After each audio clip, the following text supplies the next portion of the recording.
Guys, you are currently watching a clip from our podcast, The Fellas. The full podcast is available exclusively on Spotify with video for free. So go ahead and follow us on Spotify. It actually helps us out more than you could imagine.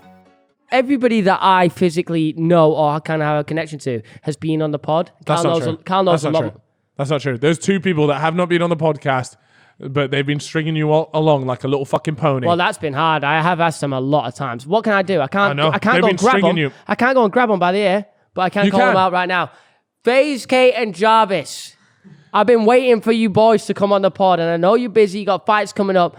Calling you out right now. Get on it. Let's chat business, FaZe, money. No, I don't even want to talk about that. I want to talk about why the fuck you ain't been on this pod already. It's a piss take. Yeah, this is the biggest pod. You're both from the UK. And I think you guys are living back in the UK now, so we want you on here. They ain't in the US. Like 3 times They're not now. even FaZe, bro. Wait. They're not even fucking FaZe, either of them. I'm so used to calling them that, though, because... Yeah, so we don't want to talk Jarvis FaZe. and K. Jarvis and K. I would like to talk about the history of FaZe. I don't. I couldn't give a shit. I can. K was a big advocate for me. Tell him about the story. When I was going to join FaZe, FaZe K was... K now. He was the big advocate for me joining. So you were going to join FaZe? He put in the word to Banks. And then Banks dropped me a DM, and he was like, "Yo, everyone has been talking about you. We want to fly you out for a week." I was like, "Okay." It's a bit difficult for me to remember. Actually, I'll get the DMs up. It's interesting to talk about now, to be fair, because I imagine it's not happening now. It was 2 years ago, and it was just as COVID happened. So because COVID essentially stopped you from joining FaZe. Essentially, yes. In fact, yeah, pretty much. So. I remember when I first got the message and I was out for dinner and I shot myself. Well, this is some of my peak Fortnite times. And obviously, I'm thinking, oh my God, what a big opportunity. The message that I got was on 24th of January, 2020. And he goes, "Yo, let's chat, mate." I was like, damn. That was from FaZe Banks. Yeah, FaZe Banks. And he just asked for my number, all this kind of stuff. And then he was just talking about, look, I want to meet... The Americans are like this, aren't they? I wouldn't really say this myself, but he's like, yes, bro, I want to meet you. I love your energy and I appreciate you. That's a kind message. And then he said, let's move. You should move to LA. Let's take this shit over. And I was like, damn, okay. He's like, me and Fraser want to get you to LA as soon as possible, the second it's possible. Come kick it for a week or so here. Let's see how you like it. And then are you down? Essentially, that was the motive because it was FaZe house. Do you like... If it works out, if they like me and I like them, then it works out. And I replied saying, the second they open up the borders, we'll do it. And unfortunately, the American-UK border didn't open for over a year. So, and then I kind of stopped doing Fortnite by then, and fellas had started, and... It all just moved on. We could have had FaZe Chip, and we wouldn't even be sat here because you'd be in the US. That convo went on for like 8 to 9 months as well. Constantly saying, yo, we're just still waiting. He was like, when's the borders open? It was crazy. Yeah, you were. That was peak Fortnite Chip as well. You were doing numeros, brother. Numeros, my man. When they saw that 400k sub month, they were like, hold a second here. Yeah, this guy's got something about him. Boy, got the keyboard skills. But yeah, that was a good time. Would you join FaZe now? I don't know if it would make much sense because I don't really play Fortnite anymore. But No, but they sign like lifestyle guys. Yeah, there's a story about how they almost signed FaZe Beast. They do. I would only sign with FaZe. I would still like to sign with FaZe, 100% for sure, because it was always a dream of mine. But I would only sign if you would come to America with me. Oh, no, I'm not living in the US. Fuck that. No, you're coming, bro. No, wait, what if they let you live here, though, but you would just be FaZe Chip here? That would be even better. Really? That would be better because it would make more sense for me. I got my podcast, could be FaZe Chip here. Yeah, it's up there, Banks. We can continue conversation. Let me get my numbers back up, actually, first, though, because now I'm back on my normal videos. Yeah. I got to increase it again, which I have no problem doing. Got Framptini over there working his life away. But to be fair, in the UK, though, there's not many people doing... So if they wanted to grow, like, their UK audience or whatever... It would be a good shout. It would make sense. It was a good shout. That was what... FaZe Fellas. Wow. Yes. Actually got a kind of ring to it, FaZe Fellas. FaZe, if you ever want to get your first podcast signed up, I must warn you, it will cost like $5 million. But then we're right 5 mil? Yeah, $5 million. We're going to have to up that. That's $5 million a month, boss. Oh, sorry. God. You had me for a second there, Joe. I thought you were lowballing.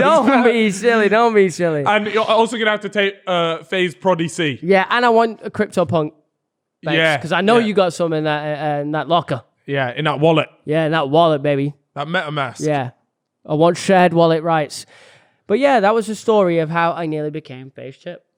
Wow, man. That's quite like... It could have been all very, very different. It actually could have been. I remember, like, it was so close. Like, I went to the shops and I was like, well, I've got to go get a suitcase because I'm going to go out there for a week or two. Even went and bought a new suitcase. Nice little John Lewis thing. I didn't want to rock up looking poor. Trust me. The one as if FaZe man go, fucking hell, is that John Lewis? No, but the suitcase I had was very busted. So really? I was like, I need a shiny black thing. I was like, yeah, good time. So I was prepped. You didn't get the Louis V one because that's what those are all. I didn't want to overdo it. You see me, I'm classy. Like I didn't need to be. Right. I didn't need to be stunting Louis V to look stylish. Like you look at me, you see shit. Stays material right there. Yeah, there's a certain energy that it gives off. Like we say, money talks, wealth whispers. Mm-hmm. Do you know what I mean? You wanted to whisper your way into FaZe. Yeah, it's a good time. Good time. But yeah, that's the story of Chip on nearly joining FaZe. Did I ever tell the story about the FaZe party? No, what's the FaZe party? I went to, was it TwitchCon? TwitchCon kind of thing. Such a Me and my Fortnite days, of course. I went there and if you remember Tfue and Cloaksy, they were a duo and they won like 500 grand at the tournament there. And I was at a club.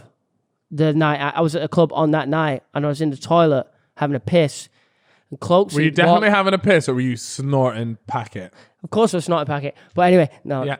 Joke. No, I'm joking. Joking. Chip always says joke after it as if people don't know. Packet of salt. I just don't want to lose my Spotify deal.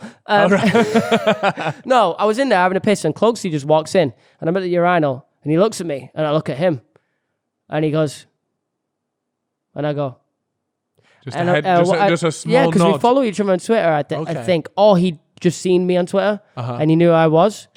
So I went over to him and he was like, Chip. I was like, yeah. I was like, how you doing? Chatting to him for a bit. And then he just handed chewing his ear off. Then he just got his phone out and he goes, I'm having this party tomorrow night at the FaZe house in LA. You should come. You can stay over. I was like, what? I was like, damn, okay. So I hired out a car, drove from wherever the fuck I was. Yeah.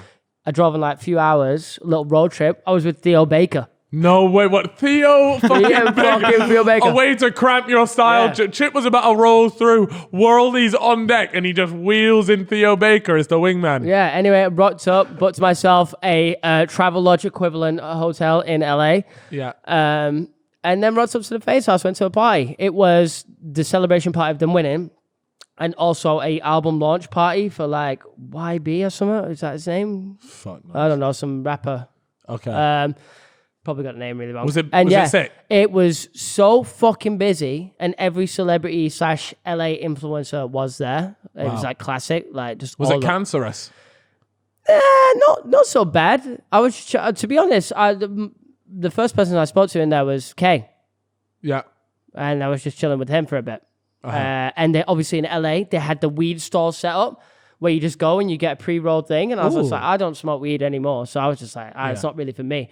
Theo was playing beer pong with Tfue and Corinna. Oh, he's smoking about that beer pong game. We need to get him on here to talk about that beer pong game. He's got some funny shit. That was funny.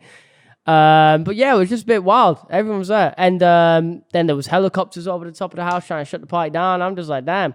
Then the police came. I was hiding in the cinema. Bro had a brick on him. Yeah, trust me, I had a brick on. I had a Nizzy on me. Couple bricks. But no, it was a good party. It was definitely not my usual crowd.